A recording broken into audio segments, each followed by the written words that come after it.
So a few years ago, I used to work at a tech shop that was very well known in the area where it was located. It went by the name Bits and Bytes. It was known for its high quality pre-built systems, friendly staff, discounts on premium items, etc. My role primarily involved assembling pre-built PCs. So one day, after I was done testing one of the pre-builds, one of my coworkers mentioned about something that had to do with the storage vault beneath the store. Many of the employees had reports of strange noises, paranormal activities, and more of those creepy stuff happening in there. He and I normally scoff at those kinds of stories, even at times cracking some jokes about them. However, what my coworker said next caught my attention. He informed me that he went there one time and saw multiple old PCs dating back to the early 90s, like some compact laptops, gateway PCs, and more. They even had copies of old games like Motocross Madness 1 and 2, Red Faction, Half-Life, Unreal Tournament, and many others. I decided to check out the vault later. It was nearing closing time, around 6:30 p.m., when my manager tasked me with retrieving copies of Windows 8.1 from the vault.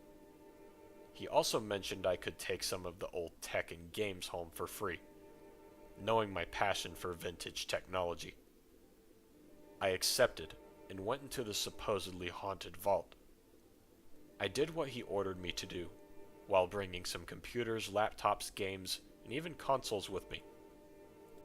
Something that my friend didn't mention. To my surprise, I encountered nothing paranormal. No eerie noises or ghosts. It seemed the rumors of hauntings were nothing but fabrications or exaggerations. Back at home, I tested the consoles, laptops, and games I'd acquired. Despite their heavy usage, they all functioned, albeit with some minor issues. Exploring the laptops, I discovered personal documents and photos, likely left behind by their previous owners. It was clear these devices had seen plenty of use before finding their way back into the vault. Next came the computers, with the first two appearing fairly normal, but with some games built in like Flatout 2, GTA San Andreas, and more goated classics. However, the last one was just very odd, to say the least. Upon starting it up, it booted to a clean install of Windows XP Home Edition. And when I say a clean install, I really do mean a clean install, with the Bliss background, the default chess user icon, and the recycle bin being the only things present on the desktop.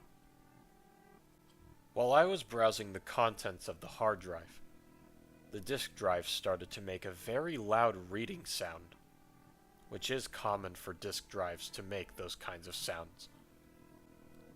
And all of a sudden, an auto-run application ran with a nondescript title that read, Windows Mercury, with 3 buttons at the bottom of the title. Install Windows Mercury, check system requirements, and exit. The odd thing about the application was that the background was completely transparent. I have rarely seen a program with a transparent background, let alone an auto-run program. I have also never heard in my life of a version of Windows with that code name. I closed the program, ejected the disk tray, and inspected the disk. The disk appeared to be a burned CD, with the code name of the OS written over it in marker. I turned the thing around to see the whole disk scratched, which might explain why the disk drive made that loud noise. I put the CD inside the drive, and ran the auto-run program again. But this time, its background changed to black. I was having suspicions about the whole thing, but I brushed it off as some kind of a glitch with the program. Then I clicked on Install Windows Mercury, and this is where things got pretty creepy and disturbing. During the installation process, unnerving sounds started to play through the speakers, from someone playing something on the piano with off-key piano notes to someone singing in a hallway, to voices speaking in a threatening manner, like, "Why are you doing this? Seriously? Why are you doing this to yourself?" And many others that I forgot. All of those sounds were badly recorded and compressed. Despite their poor quality, these sounds managed to send chills down my spine. The UI was very lackluster, basically a black background with the same text and font from the auto run and a progress bar. The background would change at times from black to dark red, even at times changing from static colors to images of distorted faces, and an entity? I vividly remember in one of the images having a humanoid entity with long arms and legs, and a distorted face staring at the photographer. That one scared me to my core, so much that it made me turn off the monitor and speakers for a while. Then I just realized that the photo was possibly taken from a videotape, raising even more questions and paranoia. After about 40 minutes, the PC restarted to the desktop. Turning on the monitor and the speakers back on, I was greeted with a pitch-black background, along with Windows 2000 taskbar and icons, with a Windows Mercury text at the bottom right of the screen. This indicates that this version of Windows was built on the Windows 2000 NT kernel. While browsing the contents of the OS, I found several new files in the My Pictures and My Music folders.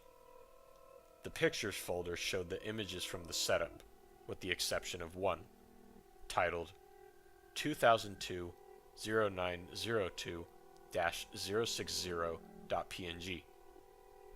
When I opened the file, it showed a photo of a bedroom, with the same PC I was testing this thing on, but with the same entity, a light pointed at it, close to the person who took the photo, with their hand stretched to grab the poor victim. It sent even more chills down my spine. I even looked around the room, being even more scared, which made me quickly close the image and delete the rest of it. I didn't check the music folder, but I think it has the same sound files from the setup. Then I discovered two games in the Program Files folder, Revolver and Stop the Monster. I tried Revolver first. The objective was to kill some cowboys, and your primary weapon is, well, a revolver.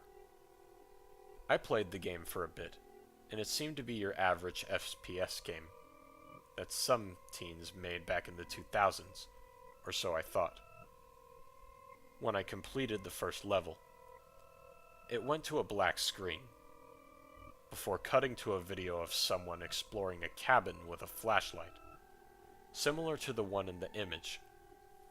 It didn't get too far, as the person heard a noise coming from their bedroom. Seeing the entity in the video abruptly ending, just at the time as the poor guy met his demise, then the game exited to the desktop. I was left speechless. What in the world did I just witness? Then I tried Stop the Monster. Oh, dear God, that was a mistake. When it opened up, it directed me to a level that was a one-to-one copy of the cabin. The objective was to hunt down a monster, similar to the pictures in the tape. Your primary weapon is a double-barreled shotgun. The game was laggy, likely due to the low-end GPU and CPU.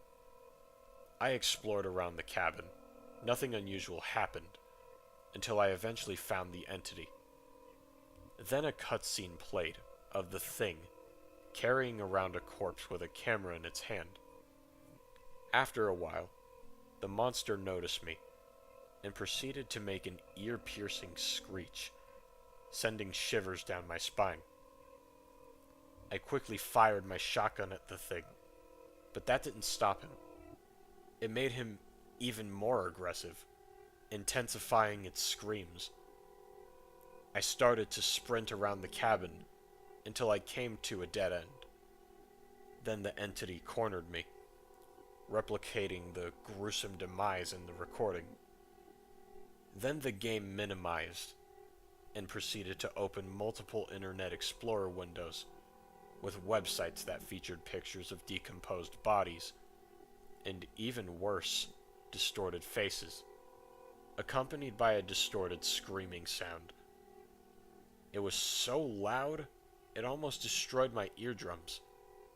In the chaos, the PC's fans kicked into overdrive, accompanied by a pop sound, and the smell of burning electronics as one of the RAM sticks failed.